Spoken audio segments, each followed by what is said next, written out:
نحمده ونصلي على رسوله الكريم. الحمد لله. அல்லாஹ்வினுடைய பேரருளால் 16வது தராவி தொழுகை தொழுதுவிட்டு அமர்ந்திருக்கிறோம். அல்லாஹ் அவருடைய தராவி தொழுகை கபூல் செய்வானாக. நாம் நோன்புகளை அல்லாஹ் ஏற்றுக்கொள்வானாக. மீதமுள்ள காலங்களில் ஆரோக்கியமாக நோன்பு வைப்பதற்கும் அவனை நின்று வணங்குவதற்கும் அல்லாஹ் தௌஃபீக் செய்வானாக. அல்லாஹினுடைய பேரருளால் 20 ஜுஸுக்கள் ஓதி முடிக்கப்பட்டிருக்கிறது. அல்ஹம்துலில்லாஹ்.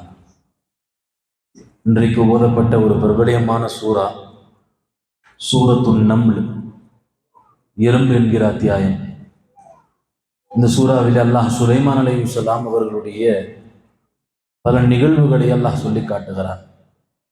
சுலைமான் அலைஹிஸ்ஸலாம் அவர்களுடைய மாளிகைகளை குறித்து, அவர்களுடைய மாளிகையில் இருந்த ஒரு பறவையை குறித்தும், அந்த பறவை சபா நாட்டினுடைய அரசியை போய் பார்த்துவிட்டு வந்து சுலைமான் அலைஹிஸ்ஸலாம் இடத்தில் சொன்னதை குறித்தும், பிறகு சுலைமான் அலைஹிஸ்ஸலாம் அவர்கள் ஜின்களினுடைய உதவியோடு அந்த அரசியினுடைய சிம்மாசனத்தை தன்னோடு மாளிகையில் கொண்டு வந்ததை குறித்து, இப்படி பல நீண்ட சரித்திரங்களை அல்லாஹ் பேசுகிறான். அல்லாஹ் சொல்லுகிறான்,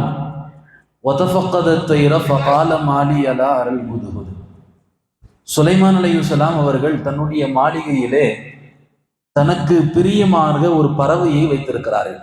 பெட்டுன்னு சொல்றாங்கல்ல, ஒரு பூனையோ அல்லது இன்னைக்கு ஏதோ ஒன்று வளர்த்துக்கிட்டு இருக்கிறாங்க வாலிபர்கள். ஒன்று பூனையை கூட வச்சிருக்கிறான், நாய் நம்ம இதில் வைக்கக்கூடாது, அல்லது விட்டா நாயும் கூட்டு வந்து ரூம்குள்ள வச்சுக்குவானுங்க. அப்போ இப்படி பெட்டுன்னு சொல்றாங்கல்ல, அது மாதிரி சுலைமான் அலைஹிஸ்ஸலாம் அவர்களுடைய பெட்டாக அல்லாஹ் உது பறவையை வைத்திருந்தார்கள்.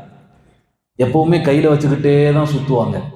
அந்த உது பறவையும் சுலைமான் அலைஹிஸ்ஸலாம் இப்படின்னு சவுண்டு போட்டாங்கன்னா கையில வந்து உட்காந்துக்கும். இந்த கிளியெல்லாம் பழக்கணும்னா அவர் பேசுறது அதுவும் பேசும், அது மறுபடியும் பேசும், கூப்பிட்டா கையில வந்து உட்காந்து, இப்படி பழக்கி வைத்திருந்தார்கள். பொதுவாக ஒரு பெட்டு வளர்த்து அதை ஆளாக்கி உருவாக்கி ஒரு கட்டத்தில் திடீரென்று காணாமல் போய்விட்டால் அதனுடைய வேதனை தாங்கிக் கொள்ள முடியாது. அது எதுவாக இருந்தாலும் சரி, ஒரு பூனை வளர்த்துறான், அது காணாமல் போயிருச்சு, தாங்க முடியாது. சுலைமான் அலைஹிஸ்ஸலாம் வளர்த்து வருகக்கூடிய அந்த உது பறவை திடீரென்று மாளிகையில் காணல. எப்பவுமே வந்து உட்காந்து சிம்மாசனத்துல உட்காந்து இப்படின்னு ஒரு சவுண்டு போட்டா வந்து கையில உட்காரக்கூடிய பறவை, அன்றைய தினம் சிம்மாசனத்தில் வந்து உட்காருகிறார்கள், சவுண்டு போடுகிறார்கள், அந்த பறவை வரவில்லை. சுலைமான் அலைஹிஸ்ஸலாம் பார்க்கிறார்கள், எங்க போனது? தேடி பார்க்கிறார்கள், எல்லோரையும் தேட சொல்றாங்க, காணல. ஒரு கட்டத்தில் சுலைமான் அலைஹிஸ்ஸலாம் கோபப்பட்டு சொல்லுகிறார்கள், வரட்டும் அந்த பறவையில அதாபன் ஷதீதா, அந்த பறவை வரட்டும், நான் பார்த்துக் கொள்கிறேன், அறுத்து போட்டுறேன் என்பதாக சுலைமான் அலைஹிஸ்ஸலாம் சொல்றாங்க. கொஞ்ச நேரம் கழித்து சுலைமான் அலைஹிஸ்ஸலாம் அவர்கள் சொல்லி முடிக்கல, அந்த பறவை சர்வன் மாளிகைக்குள்ள வருது. வந்து சொல்லுகிறது, சுலைமான் அலைஹிஸ்ஸலாம் அவர்களை, என் மீது கடுமையான கோபமாக இருக்கிறீர்கள் என்பதை நான் உணர்ந்தேன், ஆனால் நான் சொல்ல வருவதை கேட்டுவிட்டு எனக்கான தண்டனையை கொடுங்கள். ஒரு பறவை பேசுகிறது. அல்லாஹ் சுலைமான் அலைஹிஸ்ஸலாம் அவர்களுக்கு விலங்குகள் பேசுகின்ற பாஷையை அல்லாஹ் கற்றுத் தந்திருந்தான். பறவை சொல்லுகிறது, என் மீது கோபமாக இருக்கிறீர்கள், நான் என்ன சொல்ல வருகிறேனோ அதை கேட்டுவிட்டு பிறகு எனக்கான தண்டனையை கொடுங்கள். சரி, சொல்லு, என்ன விஷயம்? கேட்கிற போது இந்த பறவை சொன்னது, நான் பறந்து போகிற போது யமன் நாட்டில் சபா என்கிற ஒரு ஊர் இருக்கிறது. அந்த ஊரில் ஒரு அரசி இருக்கிறார். அந்த அரசியினுடைய சிம்மாசனம் மிக பிரம்மாண்டமாக இருக்கிறது. அந்த அரசிக்கு கீழ் பல மக்கள் அடிமைகளாக இருக்கிறார்கள். அவர்கள் எல்லாம் சூரியனை வணங்கி கொண்டிருக்கிறார்கள், அல்லாஹ்வை வணங்காமல் இணை வைத்துக் கொண்டிருக்கிறார்கள் என்கிற ஒரு காட்சியை நான் பார்த்து வந்தேன் என்பதை சுலைமான் அலைஹிஸ்ஸலாம் அவரிடத்தில் அந்த பறவை சொல்லுது. சுலைமான் அலைஹிஸ்ஸலாம், அப்படியா, நீ சொல்வது உண்மையாக இருந்தால் ஒரு காரியம் செய், நான் உன்கிட்ட ஒரு கடிதம் கொடுக்கிறேன், ஒரு பேப்பர், ஒரு துண்டு லெட்டர் தருகிறேன், அந்த லெட்டரை கொண்டு போய் அந்த அம்மாவினுடைய மாளிகையில் போட்டு வந்துரு. அந்த அம்மாவும் சாதாரணமான ஆள் இல்லை, சபா நாட்டினுடைய அரசி பல்கீஸ் அம்மையார். மிகப்பெரிய பிரம்மாண்டமான மாளிகைகளும் சிம்மாசனங்களும் கொண்டவர்கள், பல பாதுகாப்புகள் இருக்கிறது. அந்த பாதுகாப்புகளுக்கெல்லாம் மீறி அந்த உது பறவை அந்த சிம்மாசனத்திற்குள் சென்று அந்த பல்கீஸ் அம்மையாருடைய அறைக்குள் அந்த கடிதத்தை போடுகிறது. என்ன கடிதம் எழுதியிருந்தாங்க? ரொம்ப அற்புதமான வார்த்தைகள் சொன்னார்கள். இன்னஹு மின் சுலைமான், இந்த கடிதம் சுலைமான் புறத்தில் இருந்து வருகிறது. ஆரம்பிக்கிறார்கள், பிஸ்மில்லாஹிர் ரஹ்மானிர் ரஹீம், அல்லாஹ்வுடைய திருப்பெயரால் நான் துவங்குகிறேன். அல்லாஹ் தஅலு அலைய வஅதூனி முஸ்லிமீன், வரம்பு பிடிக்காமல் நீங்கள் இஸ்லாத்துக்கு வந்து விட வேண்டும், முஸ்லீம் ஆகிரணும். சுலைமான் அலைஹிஸ்ஸலாம் அவர்கள் அந்த கடிதத்தை கொடுத்து அந்த ஹுதுஹுது பறவையும் கொண்டு போய் போட்டுருச்சு. இப்போ அந்த கடிதத்தை எடுத்து அந்த அம்மையார் பார்க்குறாங்க. பாருங்க, அந்த அம்மையாருடைய ஒரு வார்த்தை, பயன்படுத்தக்கூடிய வார்த்தை அல்லாஹ் சொல்லுகிறான், காலத் யா ஐயுஹல் மலஉ இன்னி உல்கிய இலைய கிதாபுன் கரீம். சங்கையான ஒரு லெட்டர் வந்திருக்குதுங்கிறான். ஏதோ ஒரு துண்டு சீட்டு, என்ன இது ஏதோ கிடக்குதுன்னு சொல்லி கசக்கி தூக்கி எறியல, எடுத்து பிரித்து பார்க்கிறார்கள். அல்லாஹ் அவர்களுக்கு ஹிதாயத்தை கொடுக்க வேண்டும் என்று அல்லாஹ் முடிவு செய்ததின் காரணமாக அந்த துண்டு சீட்டை எடுத்து பிரித்து பார்க்கிற போது இது சுலைமானிடத்திலிருந்து வந்திருக்கிறது, நீங்கள் வரம்பு குடிக்காமல் முஸ்லீம் ஆகி விடுங்கள் என்று சொல்லுகிறார்கள். அந்த அம்மா அவர்கள் சொல்லுகிற போது சொல்லுகிறார்கள், இது சங்கையான கடிதம் வந்திருக்கிறது. சரி, உடனே என்ன செய்கிறார்கள், அவையில் உள்ள அத்தனை மலக்குகளையும் மக்களையும் கூட்டுகிறார்கள். கூட்டி ஒரு ஆலோசனை செய்கிறார்கள். எப்படிப்பட்டவர் சுலைமான் என்பவர்? சொன்னார்கள், நஹ்னு உலு குவத்தின் வ உலு பஸின் ஷதீதின். சுலைமானுடைய படை சாதாரணமான படை அல்ல. அவர்கள் வந்தால் நம்மை தோற்கடித்து விடுவார்கள். அவர்கள் இன்னொரு வார்த்தையும் பயன்படுத்துகிறார்கள், அவர்கள் நம்முடைய ஊருக்குள் வந்தால் நம்முடைய ஊரை தும்சம் செய்து விடுவார்கள், அழித்து விடுவார்கள் என்று அந்த பல்கீஸ் அம்மையார் பயன்படுத்துறாங்க வார்த்தையை. இப்போ பல்கீஸ் அம்மையார் சொல்றாங்க, சுலைமான் சாதாரணமான ஆள் அல்ல, அவர் சொன்னா கேட்டுக்கணும். சரி, நல்ல அரசரா, ஒரு ஒழுக்கம் உள்ள ஒரு அரசரா, உண்மையிலுமே அவருடைய மார்க்கம் சரியான மார்க்கமா, அதை சோதிச்சு பார்த்துடலாமே. என்ன செய்யறாங்க, அக்காலத்துகள் அரசர்களிடத்துல ஒரு பழக்கம் இருந்தது. ஒரு அரசர் புறத்துல இருந்து ஒரு கடிதம் வருது அப்படின்னு சொன்னா அவர் நல்லவரா என்று சோதித்து பார்க்கறதுக்கு 3 விஷயம் இருக்குது. முதலாவது, அவர் புறத்திலிருந்து வரக்கூடிய தூதுவர், இது எப்படிப்பட்ட ஆள். இரண்டாவது, அந்த கடிதம் எப்பேற்பட்ட கடிதம், எவ்வளவு அழகான நடைகளை கொண்ட கடிதம் அது. மூணாவது சொன்னார்கள், அவர்களின் புறத்திலிருந்து ஏதாவது ஹதியாக்கள் வந்தால் அந்த ஹதியாக்களை ஏற்றுக்கொண்டு அவர்களுடைய ரியாக்ஷன் என்ன, எப்படி அவர்களுக்கு பிரதிபலிக்கிறார்கள். இந்த அம்மையாரும் பல்கீஸ் அம்மையார் என்ன செய்யறாங்க, சரி சுலைமான் அலைஹிஸ்ஸலாம் அவர்களுக்கு ஏதாவது ஒரு ஹதியா கொடுத்து பார்ப்போம். வேலை ஆகலைன்னா காசு கொடுத்து வேலை பார்க்கிறோமா இல்லையா, அது மாதிரி ஏதாவது ஹதியா கொடுத்து பார்ப்போம். சொன்னார்கள், ஒரு ஹதியாவை கொடுத்து அனுப்புகிறார்கள். அந்த ஹதியாவை கொண்டு வந்த ஃபலம்மா ஜா சுலைமான், சுலைமான் அலைஹிஸ்ஸலாம் அவரிடத்தில் கொண்டு வந்த அந்த நபர்கள் சொன்னார்கள், கால துமித்தோனி பிமாலின், என்ன பொருளை கொடுத்து காசை கொடுத்து என்னை ஏமாத்தலான்னு பாக்குறீங்களா கேட்டாங்க. காசு கொடுத்து என்னை ஏமாத்தலான்னு பாக்குறீங்களா? அல்லாஹ் எனக்கு இதைவிட அதிகமாக தந்திருக்கிறார்.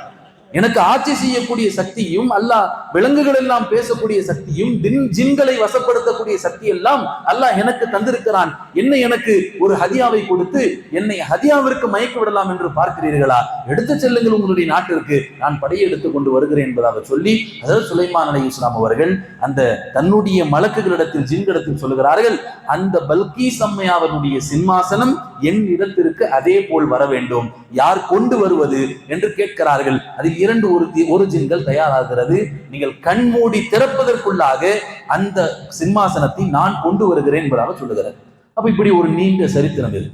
பொதுவாக ஹதியாக்களினுடைய விஷயங்கள் இங்கே இந்த அம்மையார், பொதுவாக அக்காலங்களில் ஒரு அரசுகள் இன்னொரு அரசர்களுக்கு ஹதியா கொடுக்கக்கூடிய பழக்கம் இருந்தது.